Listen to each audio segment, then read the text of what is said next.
Hi, and welcome to our LinkedIn Live series on the release of the ISM Report on Business. My name is Dan Zeiger. I'm a senior writer and copy editor for Inside Supply Management, which is Institute for Supply Management's member publication, and we're happy to have you joining us today.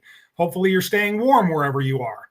We're going to break down the Services PMI data for December, but first a little bit of history, which our committee chair will elaborate on, I'm sure.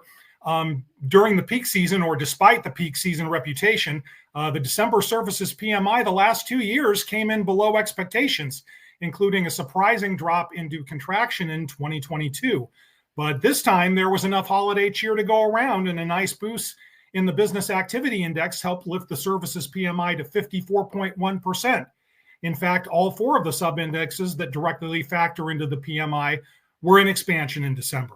So as usual, there's a lot to talk about, and let's bring in Steve Miller. He's the chair of the ISM Services Business Survey Committee. Happy New Year to you, Steve. What stood out to you as you looked into and broke down the December numbers? Yeah, so it was a surprise to me in terms of how high the number was. As you mentioned, so I look back at the last 10 years on what happened month to month from November to December. And only 3 times, including this year, over the last 10, have we seen an increase in the PMI from November to December. I had in my brain it was going to be somewhere 51 to 52, probably more around 51. But it surprised me with a lot of strength on business activity. And I know we want to talk about this a little bit later as well. And the tariffs, overwhelming commentary around potential impact for tariffs. We saw inventory go up a little, and inventory sentiment still saying too much inventory, but a low level comparatively to history. So it looks like people are doing some risk management again. I mean, we get paid to worry about what can go wrong. I mean, that's what we as supply managers do. Yeah. Well, let's break in. Yeah, let's start off from the top, because obviously, like in the manufacturing report the other day, tariffs were an overwhelming topic among the respondent comments. The business activity number did go up, and there was one comment to that effect in the services report that may be trying to get a little bit ahead of tariffs. But let's kind of, as you did in a call earlier today, kind of take a big picture look. Yes, business activity did go up. Inventories went up a little bit, but wouldn't you expect that number to go up a little bit more if there were widespread tariffs? Let's just try to make some sense out of all that mismatch of data. Yeah, I think that, along with I haven't heard that the port strike issue is resolved. Have you seen that? No, I haven't. Yeah, it's still saw a news update on it just now. There's still some indigestion about that among the community for sure. Yeah, so maybe there's confidence that incoming administration or a parting, leave behind in the Biden administration, they'll be able to get something done there to leave on a high note, maybe. I was surprised, especially, not looking forward from last month, but once I read all the commentary around, it was 13 of the 18 industries expressed concern over potential tariff impact. And from that perspective, I maybe it's not as much near term. Some of it has been coming through in proposals for supply agreements for next year, taking into consideration tariffs. Others have been a reluctance to enter into multi-year deals by suppliers because of the concern over what impact there might be from tariffs. So maybe it's more of a contracting, future pricing consideration, given that we saw the prices index jump pretty high. But short answer is yes, I was concerned, surprised that after reading all the commentary that the size of the jump in the inventories index was, and it was looking back on it, it was the 4th highest in the last 12 months in terms of a jump. But I mean, it didn't jump every month. So I would have expected more. Yeah. Yeah, that you reminded me of a comment in there about from construction. I think he said something to the effect of, "Well, our suppliers won't lock in their price any longer than 1 year." The problem is that most construction projects take more than 1 year. So yeah, that was a. I'm sure it wasn't too humorous to that guy who made the comment, but I had to chuckle over that. No, or on the business development side where Mhm. they're trying to lock in and commit to pricing to customers, Yeah. having that kind of hanging over your head, Mhm. create some creative negotiations around what ifs, Mhm. around tariffs. The buyers are going to say, no, protect us from that, and the sellers are going to go, I need protection from that. Mhm. Yeah. Well, let's look into another index that might have an impact here, especially as we're talking about demand, and that's supplier deliveries. It did go up in October, which we talked about because of the impact of the hurricanes and the supply delays from there. The back in expansion in December. Do you think that might be a positive sign, a sign of demand uptick? I know Tim Fiore spoke about this dynamic a little bit with the manufacturing report. Will this be an index to watch in the coming months to see if this if the demand is genuine and it's lasting? You would expect this index to be pretty consistently in expansion. Yeah. So what we saw is on the new orders. Mm-hmm. We're considering. I think we're the fourth month in a row of a decline in the new orders number. And so, although business activity is up and supplier deliveries are getting slower, the backlogs are way down, are contracting faster, and new orders still in expansion territory. I think if we look back 4 months, like during the summertime, they were, I believe, 4 points higher than they are now. So for me, that's more the watch out is what's happening with new orders. So we see the inventories going up a bit. We see supplier deliveries getting a little slower. That ties very well to business activity. Higher business activity, slower supplier deliveries. That all makes sense. The new orders, it doesn't indicate a robust growth, but it's still a good number. But it isn't a 60 where we've seen it in the past. Yeah. Before we get too far, just want to remind our viewers that we've been discussing tariffs. Do have a couple of things from ISM in the pipeline on that topic. There's a webinar on Thursday, January the 9th at 1 p.m. Eastern. It's called Navigating Potential Tariff and Trade Policy Changes in 2025. We'll drop some more information on that into the chat. And as I mentioned the other day with Tim Fiore, Tim and Steve were interview subjects of mine for a story that I wrote for the January-February issue of Inside Supply Management on tariffs that you'll want to catch when it drops on January 15th. And also Steve contributed to our general economic outlook story, which is always a fun annual story in the January-February issue. So be sure to check those out. Employment, Steve, was also an interesting dynamic. We talked last month about how some of the trends, the index has been in expansion for a lot of the last few months. Some of those trends are somewhat encouraging. Another month of expansion in December, and there was a JOLTS number came out today indicating that the job market was pretty encouraging. Just discuss the labor landscape as you see it. Sure. As you were doing the introduction on the article, I was just looking back on some new order numbers.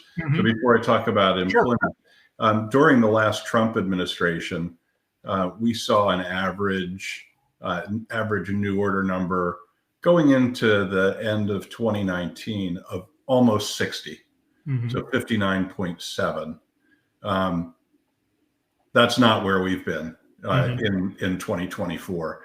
So hopefully with better industrial policy, we'll see some pickup in that. That's what I would be looking for probably mid-year of 2025.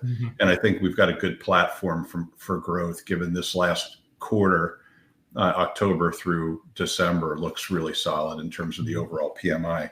On the employment index, really good. This is the first time, I believe it's since 2021, that we've seen 3 consecutive months of growth in a quarter. So looking, I just went back on quarterly numbers, just trying to see, okay, how good is this? Especially when you compare it to manufacturing that is almost to 50. I believe it's still in the high 49s. Really positive there. We're seeing some commentary around hiring is okay. It's not as difficult as it was last year. We're not seeing the commentary around positions are open because we can't find people. Yeah. I had mentioned on one of the earlier calls whether that has to do with more people coming back into the market now that some of the COVID money has dried up. For people, we're seeing record credit card debt. So maybe that's what's leading to the higher and easier hiring within the employment numbers, but certainly positive numbers from my perspective. Yeah. Well, we talked about prices a little bit earlier, and that was certainly an index that probably among the 10 probably raised as more eyebrows than any else. It was the highest reading since February 2023, 64.4%. That was a 6.2 percentage point increase. Just what were some of the reasons? And obviously, there's going to be a lot of chatter or speculation about how the Federal Reserve might respond to that. Yes. Yeah. So that's a big number. 64.4 is the first time above 60 since January, and it's the highest level since February of 23. We're still not at the inflation level that the Fed is looking for. And so this kind of throws us back to potentially the kind of inflation that we saw that's nowhere near what the peak was, but certainly well above the 2 to 3%. In the time that I've been in the role, the kind of numbers that we have and the kind of actions that the Fed has been taking seem to be very, very consistent. If someone were to ask me today, do I think we should be proceeding in the next several months on additional rate cuts, I'd say I might hold on. I might hold on to my shoes a little bit before we see what happens in Q1 through Q3, through for Q1, the first 3 months of 2025. What really surprised me in how big the number is it's the first time the quarterly average has been above 60 since the first quarter of 23. So it just looking at trends and levels, it's a pause moment, not run for the hills. It's not, but definitely a pause moment. Yeah. Just looking in some of the commodities that were up in price, IV solutions, I believe, has been in there before, but it was back this month. Obviously, that's been in the news a lot with what happened to the Baxter plant in North Carolina during the hurricanes. Any way to gauge how much that might have been a factor, or was there any other commodity in particular that was particularly onerous in December? Just trying to break down what might have contributed to the index increasing the way that it did. Yeah, so certainly labor, we're continuing to see labor cost increases despite the ability to hire, low unemployment, and would say the other side on the pricing thing is certainly the ongoing supply chain disruptions in healthcare industry. It's easy to say, well, wait a second, the Baxter factory is up and running now. There shouldn't be problems anymore. Well, it takes a while because it wasn't like it was running with tons of available capacity. The other part of it is that Q4 and in particular December is a time where we all have many of us have our flexible spending accounts that use it or lose it. And so that drives some of the behavior, and certainly in the healthcare industry in December. Yeah. Speaking of the healthcare industry, the ISM has a hospital report on business, and the dynamics related to the hurricanes and the impact on the healthcare supply chain has been a big part of that report for the last couple of months. And the December edition of the hospital PMI comes out on Thursday. So if you want to learn a little bit more about the IV shortages and the impact that that's been having on the hospital subsector,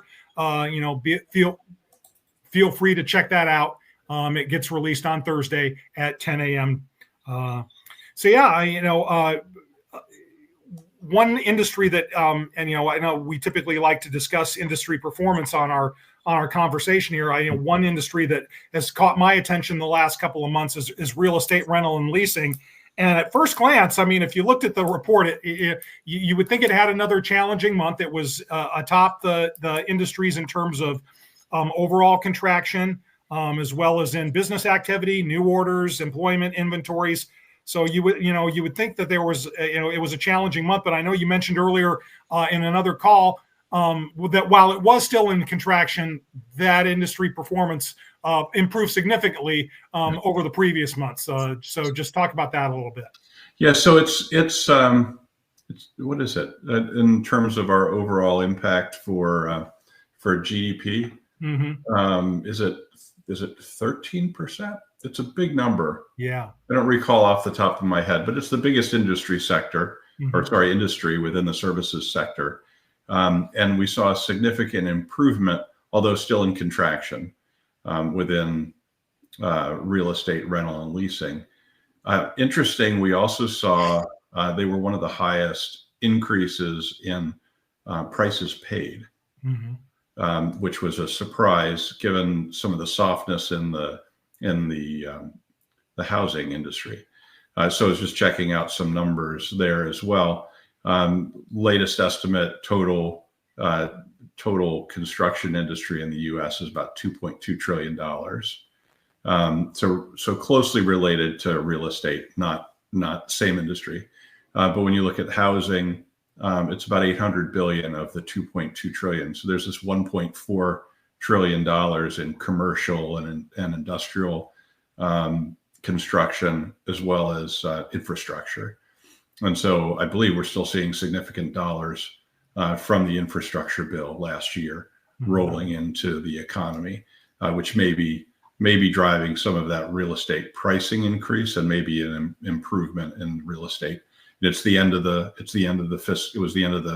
fiscal year, end of an administration, trying to get those dollars out and pumping up business activity in that sector as well as prices. So to me, all that kind of makes sense together. I don't have the spreadsheet that says there's a direct correlation between all of that, but it all kind of makes sense to me.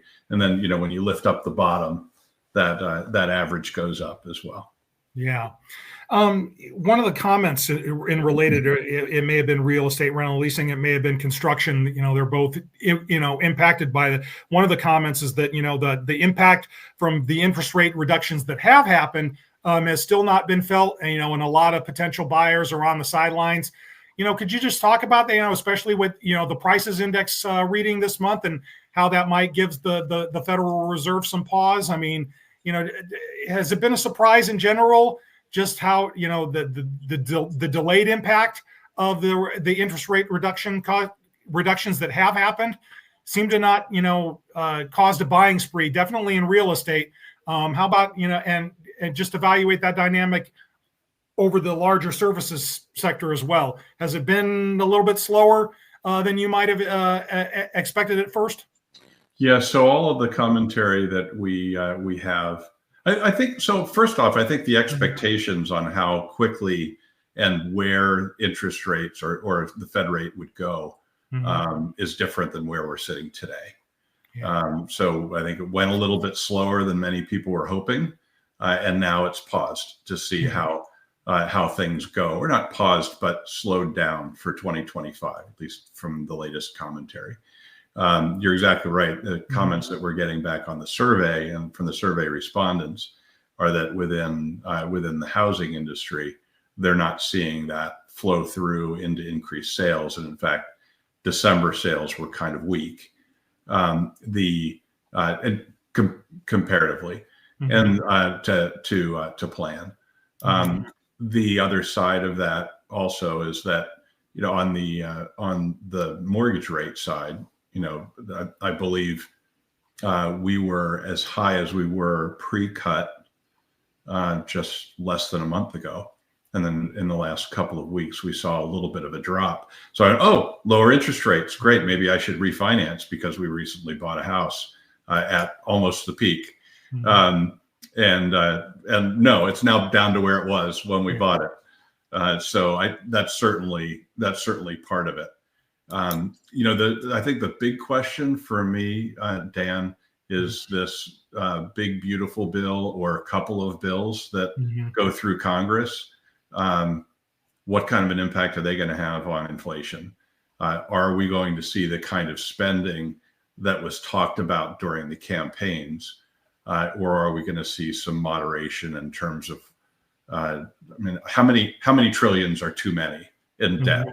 I think I can remember talking about $4 trillion being huge. How can we possibly have a national debt that's $4 trillion? And, by the end of the Trump administration, if we keep going, it's going to be 10 times that. Yeah. It's pretty insane from a fiscal policy perspective. Yeah. Well, as someone who's also keeping a watch on interest rates for a potential refinance, I can relate and sympathize. So we'll both keep an eye on that in the coming months. We alluded to this a little bit earlier. I thought might be good to drill down a little bit on it, because you've certainly helped educate me on the inventories index and the inventory sentiment index, on how those two indexes work together. Just talk about how those dynamics over December. Inventories went up 3.5 percentage points to 49.4. That might suggest a little bit of panic buying to get ahead of tariffs. But as we discussed earlier, you would expect inventory sentiment to move in relation, and it really didn't. In fact, it went down 1.2 percentage points to 53.4%. So just discuss the dynamic of inventories in December. Yeah, so the conversation is likely we want to make sure we're protected against potential inflationary impacts that are being driven by tariffs. Do we have inventory of the critical parts that are driving our cost overall? Now, a little bit of that works into financing costs and cost of capital as well, which is still high with high interest rates.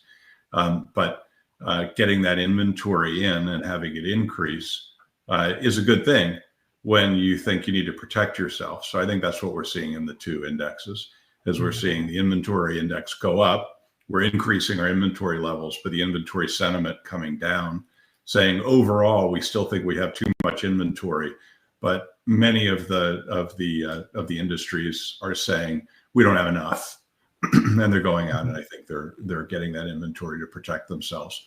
The second half of that, Dan, I think, is the tariff, or is the port risk. Yeah, because you can't. I mean, you're going to hit both sides of the equation. There's a lot of exporting that goes on the East Coast. A thing that I was surprised by is that our imports number went down. So I was thinking that the imports number, just expecting prior to looking at all of the numbers, increase over tariffs, increase on the port, or concern about port closure, and then looking at inventory going up, but import activity still expanding, but not expanding as fast. That for me was a surprise. Now it's at 50.7. 50.7 is right in the range of the average for the whole year. So it's not like it dropped into the tank, but I expected it to go up from November to December, and it didn't. Yeah. November was kind of a high number for imports, relatively speaking. And with retail sales, that's probably one of the ones that drove the increase in November. Yeah.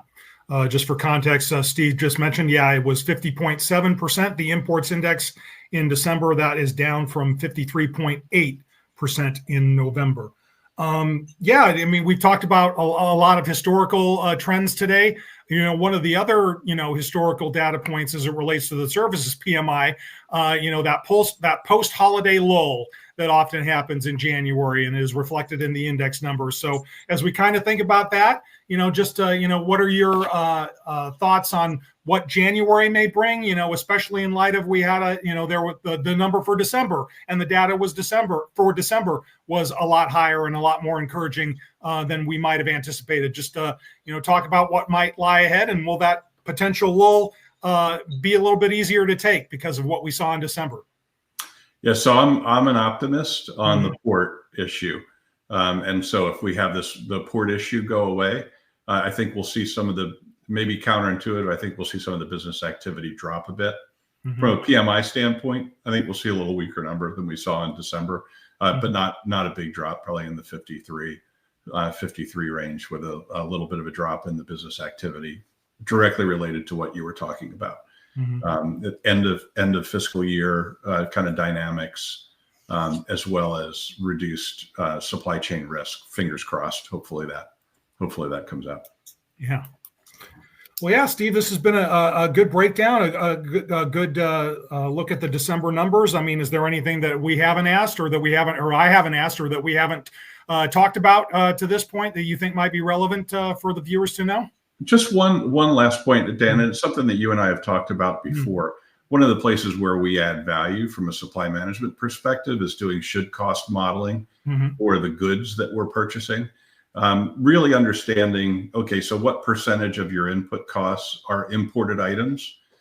Which ones of those are coming from countries that have a tariff risk? And then folding that into what actual impact you're going to have potentially in your cost of goods. It's probably, except for in construction and utilities, where we're seeing ongoing shortages for transformers and electrical components and that type of thing. Many other industries, information services could be impacted highly. But really getting an understanding on what the real impact is for your cost of operations, and then getting out ahead of that, or stop worrying about it. What if it's a small percentage? You never want to not tackle something that can have an impact to your profitability. So having a clear eye into what your actual cost of operations are, how that supply cost is driving into your profitability, and an eye on what's going to happen with business taxes, so that we understand, how do we be a strong partner to all of our business operations folks, and helping them maintain profit margins that, lead to our share prices and make everybody smile when they go up. Sure. Yeah. Well, that's a good blueprint for companies, and that's a good way to end our conversation this month. Yeah, thanks a lot, Steve. Really appreciated the insights, and thanks to you for joining us today. For more information, feel free to go to ismworld.org, where in a little bit you can read our roundup article that details a lot of what Steve and I have discussed here, as well as how the economic and market community is reacting to the data. And if you'd like to be a part of the ISM manufacturing, services, or hospital business survey panels that compile data for the report on business, visit ismworld.org/join the panel for more information. So we'll see you back here in a month's time when we break down the January ISM report on business. For Steve Miller and some people who helped us behind the scenes today, Christina Cahill and Jennifer Stevens, my name is Dan Zeiger. Happy New Year once again, and we'll see you next month.